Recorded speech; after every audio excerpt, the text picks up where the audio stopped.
Gracias, Señor, gracias por este espíritu de familia que has puesto en nosotros.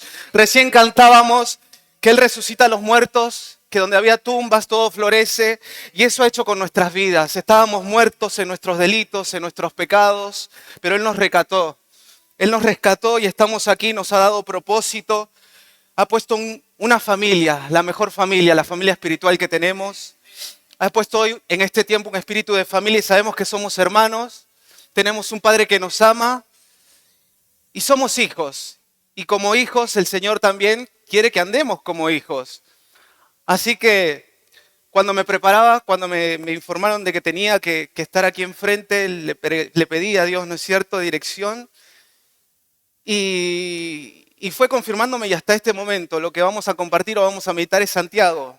O sea, es lo que acabamos de leer. Así que por eso les decía que le den gloria a Dios porque es tremendo lo que Él está preparando. Me gustaría que pongan el título de la prédica, por favor. Mientras traigo la prédica.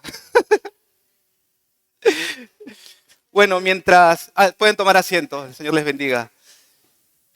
Mientras meditaba en Santiago, encontraba que este es un libro que por excelencia trae enseñanza práctica para la vida de los hijos de Dios. Es decir, para nosotros, ¿no es cierto?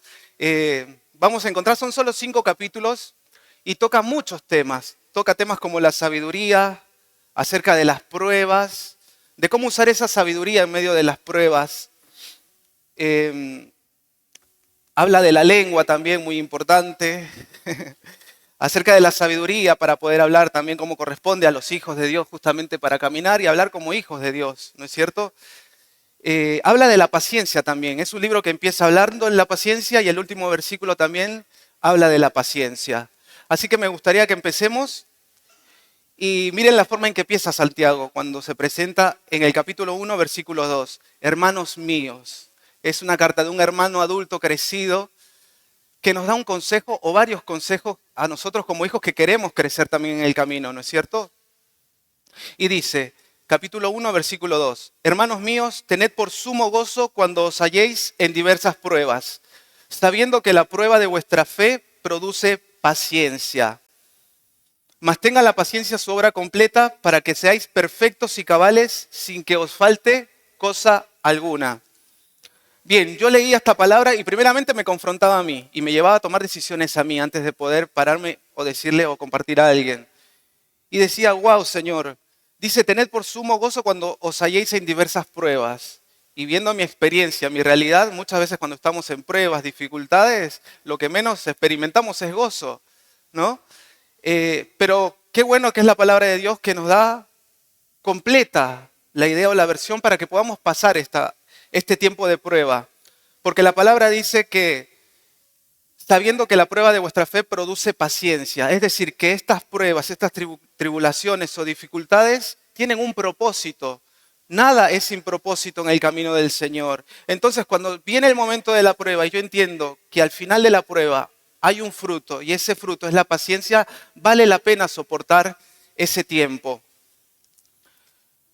Pero para eso justamente Santiago nos lleva a atravesar ese tiempo de prueba pidiéndole la sabiduría a Dios. De hecho, vamos a encontrar más adelante que él habla de una sabiduría de lo alto y una sabiduría terrenal. Los tiempos de prueba son temporadas que a veces nos impulsan incluso a buscar más de la sabiduría de Dios. Si yo recibo ese tiempo de prueba con fe, esa va a ser la decisión o la inclinación de mi corazón. Pero si los tiempos de prueba yo los recibo fuera o sin fe, van a ser tiempos en que nuestra fe va a decaer, en que nos vamos a llenar de preguntas y muchas veces dejamos de practicar justamente lo que el Señor nos invita. Por ejemplo, a veces nos llevan a dejar de congregarnos cuando la palabra nos invita a congregarnos. Más cuando estamos en tribulación, porque si no terminamos mucho peor. Y acerca de esta paciencia que es el fruto que nos lleva a través de las pruebas, puedo entender acerca de esta paciencia que no es una paciencia ociosa que espera que todo pase, que todo se calme, sin más nada, sino que es una paciencia activa. Es una paciencia con la fe puesta en el Señor y con una actitud de permanecer. Ese es el propósito del Señor, que atravesemos esa prueba y podamos decir, aquí estoy, Señor, todavía. no todo ha salido como yo he querido, no todo es color de rosa en mi vida después que te conozco, pero aquí estoy, permanezco. Y lamentablemente vemos a muchas personas, tristemente, porque también les llega un mensaje erróneo, de que si aceptan a Cristo, sus vidas van a ser perfectas. Entonces cuando llegan las dificultades o reciben la palabra de Dios con gozo, pero llegan a su casa y siguen las peleas y los hijos y todo eso, toda la diaria que vivimos, se desaniman. Claro, porque le dijeron, acepta a Cristo y tu vida va a cambiar y no vas a tener más problemas. Y no es así, mis hermanos. La mayor promesa o la mayor gloria que tenemos es Cristo en nosotros. Cristo en nosotros, esperanza de gloria, dice la palabra. Y vamos a pasar por pruebas, tribulaciones, pero el Señor ya ha vencido. Dijo, permanezcan porque yo ya vencí a este mundo. Entonces, a veces cuando nos encontramos con situaciones en la vida, porque la palabra dice, cuando te halléis en el momento de la prueba, quizás hay cosas que no te las esperabas venir. Ya estás caminando y de pronto te aparece algo para resolver. Y no tenés sabiduría, ¿cómo? Porque nunca pasaste algo igual, ¿cómo poder responder frente a estas situaciones? ¿Qué puedo hacer? La palabra es clara, dice en el versículo 5, y si alguno de vosotros tiene falta de sabiduría, pídala a Dios, el cual la da a todos abundantemente y sin reproche.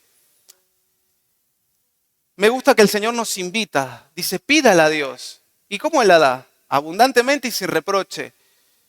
Él lo da abundante porque Él es un Dios dadivoso. Él cuando hace algo lo hace bien. Él no sabe hacerlo de otra forma. Él es generoso. Él cuando se entregó se derramó. Él no dio un poco de su sangre. Él se derramó completamente por nosotros. Y dice más adelante, sin reproche. Es decir, que Él no nos reprocha, Él no nos desprecia nuestra petición. Él nos invita a que nos acerquemos como hijos a nuestro Padre, nos hayamos equivocado, nos hayamos tropezado o no. Vení, yo te voy a dar esa sabiduría, pedímela, tengo mucho para vos. Y te la voy a dar sin reprocharte nada, sin decirte por qué hiciste esto o aquello. Te voy a enseñar, te voy a corregir porque te amo, pero vamos para adelante. Y eso es cada día. A nuestro Padre Celestial le encanta que le pidamos. De hecho, Dios Padre le dijo a Jesús, pídeme por herencia y te daré las naciones. Él quiere que le pidamos.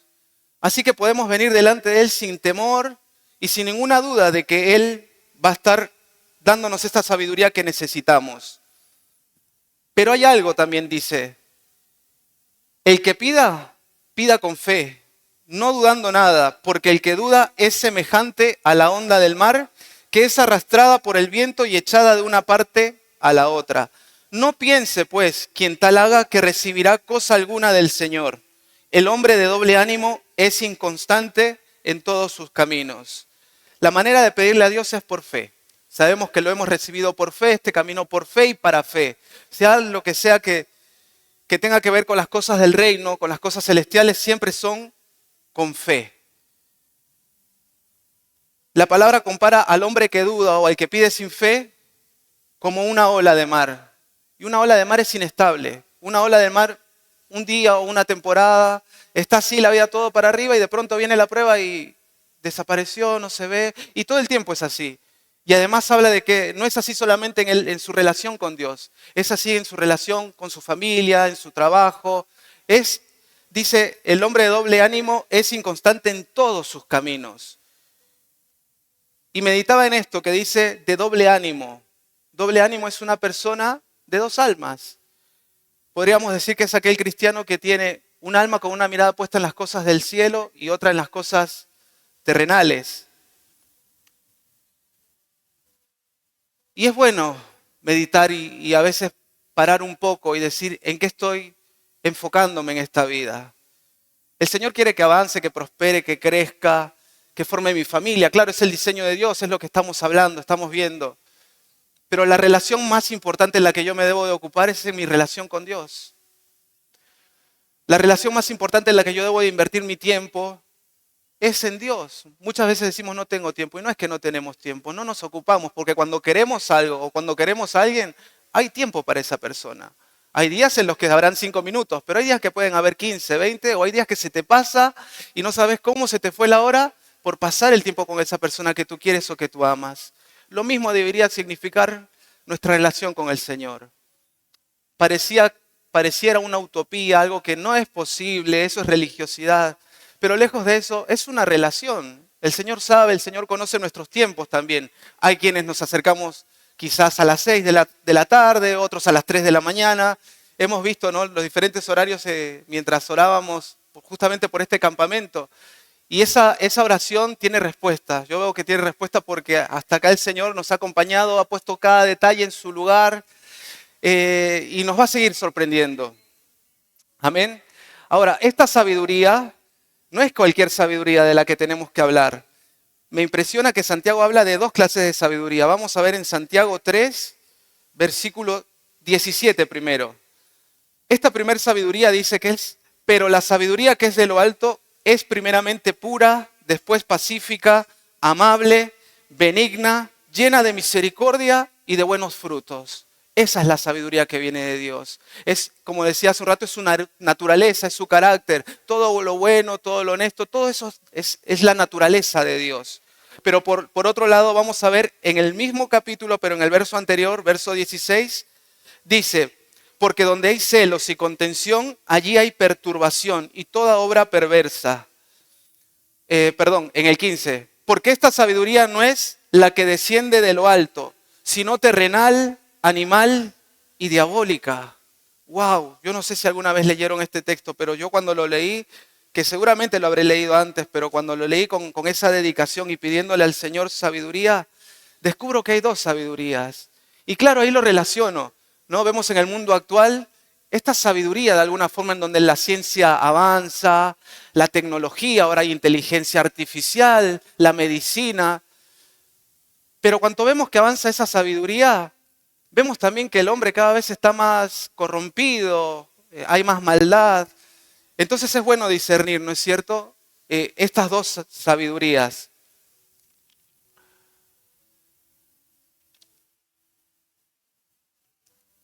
Y teniendo por la misericordia de Dios esta sabiduría, también la podemos, dice, emplear para soportar las pruebas. En el capítulo 1 de Santiago, versículo 12, vamos a leer lo siguiente. Dice, bienaventurado el varón que soporta la tentación, porque cuando haya resistido la prueba, recibirá la corona de vida que Dios ha prometido a los que le aman. Amén. No sale como remarcado, pero lo habíamos puesto como con flúor la última parte. Dice, a los que le aman. Bienaventurado el varón que soporta la tentación, porque cuando haya resistido la prueba, recibirá la corona de vida, porque Dios ha prometido a los que le aman. Cuando a mí me hizo clic este versículo y sobre todo la parte final me llamó la atención, dije, claro, esta es la forma de resistir la tentación. El motivo para resistir la tentación es nuestro amor a Dios. Pero a veces vemos en nuestro andar que quizás ese amor, no sé si decirlo, si se apaga, se enfría o qué pasó.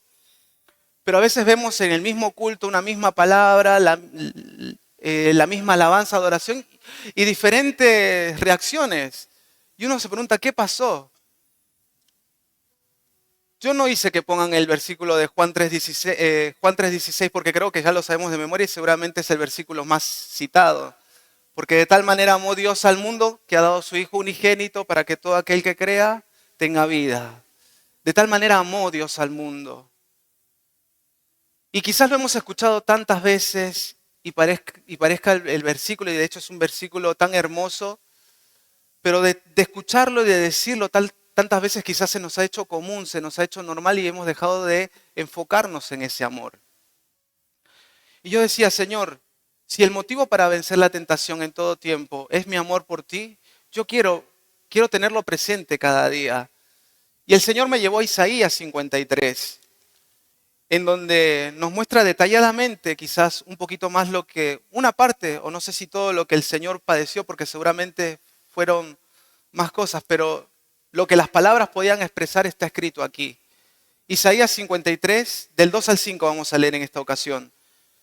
Subirá cual renuevo delante de él, hablando de Jesucristo, y como raíz de tierra seca. No hay parecer en él ni hermosura. Le veremos, mas sin atractivo para que le deseemos. Despreciado y desechado entre los hombres, varón de dolores, experimentado en quebranto, y como que escondimos de él el rostro. Fue menospreciado y no lo estimamos. Ciertamente llevó él nuestras enfermedades y sufrió nuestros dolores, y nosotros le tuvimos por azotado, por herido de Dios y abatido. Mas él herido fue por nuestras rebeliones, molido por nuestros pecados. El castigo de nuestra paz fue sobre él, y por su llaga fuimos nosotros curados. El Señor me llevó a esto, y cuando lo leía otra vez, porque también es un capítulo que lo hemos escuchado muchas veces, me imaginaba esa situación. Él había pasado por tanto, lo habían desnudado, había sido avergonzado, escupido, lo habían golpeado tanto que había quedado desfigurado. El amor que nos tuvo llevó a que sufriera tanto y de hecho hasta perder su vida por nosotros. Y yo les invito, mis hermanos, que cada vez que necesiten esa motivación para permanecer, para perseverar, vengan a este capítulo, medítenlo y pónganse a pensar realmente todo lo que él padeció. Muchas veces vemos a una persona lastimada y herida y nos duele. Imagínense lo que pasó con nuestro Señor. Dice, le veremos más inatractivo para que le deseemos. Fue desfigurado totalmente, ya no lo conocí, no era irreconocible. Pero justamente fue quedarse sin ese atractivo con donde nosotros lo deseamos, porque sabemos que todo eso fue el precio por nuestros pecados. Y esta es la pasión. Este es el amor por nuestro Salvador, nuestro Señor y nuestro amado. Yo no sé en qué parte de tu camino en la relación con nuestro Señor estás. Cuando escuchamos el mensaje de salvación y entendemos que Él murió por nuestros pecados, claro, Él es nuestro Salvador ahora. Pero esa relación tiene que ir creciendo. Y después de ser nuestro Salvador, Él es nuestro Señor. Por la palabra y el Espíritu mismo va hablando a nuestra vida y entendemos que hay cosas que ya no las tendríamos que hacer más, ¿no? Y ahí vamos en la vida diciendo, bueno, esto no, Señor, bueno, no, Señor, sí, Señor. Y ahí vamos. Es nuestro Salvador, es nuestro Señor. Pero el Señor nos invita a una relación más profunda. Esa relación en donde las cosas las decidimos o las hacemos porque ya es amor puro, es nuestro amado, ¿no? Y quizás esta carta de Santiago no es una carta doctrinal porque encontramos doctrina en las cartas de Pablo donde está desarrollado todo el mensaje de gracia y gloria que el Señor Jesucristo mismo reveló al apóstol Pablo y que sí nos habla también de un crecimiento y encontramos la preparación para las bodas del Cordero, de aquellos vencedores. Pero esta carta me cautivó realmente, me cautivó y hoy compruebo por el Señor que es acá donde nos quería llevar. El Señor nos hablaba de las pruebas, de la paciencia, de la sabiduría, de este amor para poder perseverar en las pruebas también. Y lo resumí con una frase. Las pasiones de la tentación pecaminosa solo pueden ser superadas por una pasión mayor. En nuestra vida ha sido encendido una llama, pero la palabra nos invita y nos dice, aviva el don de fuego que hay en ti. Nosotros nos debemos de ocupar en avivar esa llama. Nosotros nos tenemos que ocupar de nuestra salvación con temor, con temblor, porque nos distraemos con las cosas de este mundo, nos distraemos con la tecnología. El mundo nos quiere hacer desviar la mirada de todo esto eterno, de todo esto tremendo y poderoso y que realmente lo abundante y precioso para nuestras vidas. Ahora, no nos quedamos acá, sino que Santiago nos sigue hablando y vamos a ver en el capítulo 5, versículo 7, algo que compartía la hermana Karina hace unos instantes. Por tanto, hermanos, tened paciencia hasta la venida del Señor. Mirad cómo el labrador espera el precioso fruto de la tierra, aguardando con paciencia hasta que reciba la lluvia temprana y la tardía. Y esta es la invitación que nos hace Santiago. Por tanto, tened paciencia hasta la venida del Señor. Y recuerden que cuando empecé a hablar, dije que esta paciencia no es una paciencia pasiva, que espera que todo pase y bueno, que todo fluya. No, uno se tiene que ocupar, uno se tiene que poner a orar, a meditar la palabra. Si hay un campamento, si hay algo que el Señor está haciendo para el provecho y crecimiento de nuestro espíritu, tenemos que participar. Si nos toca quedarnos quizás como ayer un poquito de fuera de los horarios, no importa, vale la pena. ¿O cuántas veces no nos quedamos hasta tarde por ver una película? O simplemente por estar en el teléfono. ¿No vale la pena acaso levantarse hoy temprano y meditar en su palabra o quedarnos tarde? también meditando en su palabra. La palabra dice, ¿no? Bienaventurado el varón que medita en la palabra de día y de noche. No hay tiempo, no hay horario. No sé si vieron esos memes que dice, si el celular fuera la Biblia, andaríamos hasta en el baño con la Biblia, ¿no? Estaríamos barriendo y un cachito a ver qué llegó, qué mensaje nuevo hay que nos bajó. No, pero en el celular sí. Pero claro, el Señor nos habla de diferentes formas. Ahora vamos a ver en Santiago 1:22, porque lo que veía en la carta de Santiago que me llevaba de un lado al otro, pero la columna principal siempre es la sabiduría. Nos hablaba, como les dije, de la lengua, de la paciencia, de las pruebas, pero siempre está dirigido por la sabiduría. Y en Santiago 1, versículo 22, nos confronta porque es lindo, ¿no? Que el Señor traiga revelación, traiga respuesta a tanta oración, a tanta inversión de nuestro tiempo, de nuestro dinero. ¿Pero para qué todo esto? Dice en Santiago 1:22, pero sed hacedores de la palabra y no tan solamente oidores, engañándoos a vosotros mismos. Qué lindo que tenemos un culto cada domingo, que tenemos la palabra hasta digital en el teléfono, que escuchamos la revelación del Señor, pero es más lindo que seamos hacedores de la palabra, ¿no? Que andemos y caminemos como hijos de Dios realmente. Sé que nos falta mucho a todos, yo soy el primero, me falta un montonazo, pero estoy interesado en seguir conociendo las profundidades del Señor y tengo un corazón dispuesto y creo que el Señor nos ha traído acá con un propósito y lo está cumpliendo y lo está haciendo. Así que el Señor bendiga su palabra. Esto es lo que quería compartir, espero que les haya sido de bendición como me fue a mí. Y nada, esto es simplemente la primera de la mañana.